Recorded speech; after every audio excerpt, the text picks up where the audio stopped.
जय श्री श्याम। आज हम सुनेंगे शनिदेव की न्यायप्रियता की कथा। एक बार भगवान विष्णु, शंकर और ब्रह्मा जी के बीच एक संवाद शुरू हुआ। ये संवाद था संसार में एक न्याय अधिकारी को जन्म देने का। ये संवाद तब शुरू हुआ जब देवों और असुरों के बीच लगातार युद्ध हो रहा था। असुरों को लगता था कि जब न्याय की बात आती है तो फैसला देवों के हक में सुनाया जाता है, परंतु असुरों के गुरु शुक्राचार्य को भगवान शंकर पर पूर्ण विश्वास था कि वह देवों के साथ असुरों के हितों की भी रक्षा करेंगे। भगवान शंकर ने अपने परम भक्त शुक्राचार्य को निराश नहीं किया। भगवान शंकर ही थे जिन्होंने शनिदेव के जन्म की पटकथा लिखी।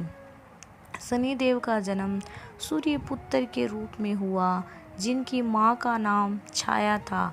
एक पौराणिक कथा के अनुसार छाया ने शनिदेव को एक जंगल में छुपा कर रखा था, वहीं उनका पालन पोषण किया।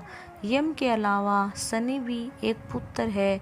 शनिदेव को भी नहीं मालूम था कि उनके पिता सूर्यदेव है, लेकिन ये राज बहुत दिनों तक छुप ना सका, क्योंकि संसार को उसका न्याय अधिकारी मिलना था, जो कर्मों के आधार पर लोगों को न्याय और दंड देगा। इधर देवाधिपति इंद्रदेव और शुक्राचार्य के बीच न्याय अधिकारी के अस्तित्व को जानने के लिए खलबली मची हुई थी। इसी खलबली का नतीजा एक चक्रवात के रूप में आया, जिसका संचालन शुक्राचार्य कर रहे थे। शुक्राचार्य को मोहरा बनाते हुए इंद्रदेव ने एक षड्यंत्र रचा। सही मायने में इस चक्रवात के लिए इंद्रदेव ही जिम्मेदार थे, जिन्होंने असुरों के गुरु शुक्राचार्य को उकसाया। इस चक्रवात की चपेट में शनि की माता छाया आ गई, जिससे शनिदेव नाराज हो गए और शंकर भगवान की कृपा से उन्हें अपनी शक्तियों का बोध हो गया और उन्होंने अपनी मां को बचा लिया। इसके बाद सूर्यदेव चक्रवात से क्रोधित हो गए और उन्होंने शुक्राचार्य और इंद्रदेव को सूर्यलोक में बुलाया, जहां पर चक्रवात के दोषी को दंड देकर न्याय दिया जाना था। लेकिन शुक्राचार्य की बातें सुने बिना ही सूर्यदेव ने शुक्राचार्य को दोषी करार दे दिया।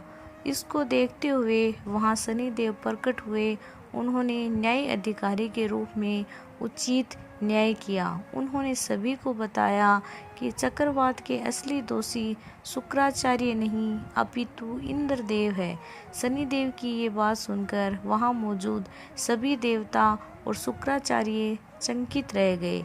लेकिन शनिदेव ने कहा कि न्याय सबके लिए बराबर होता है, चाहे वह देव हो या असुर।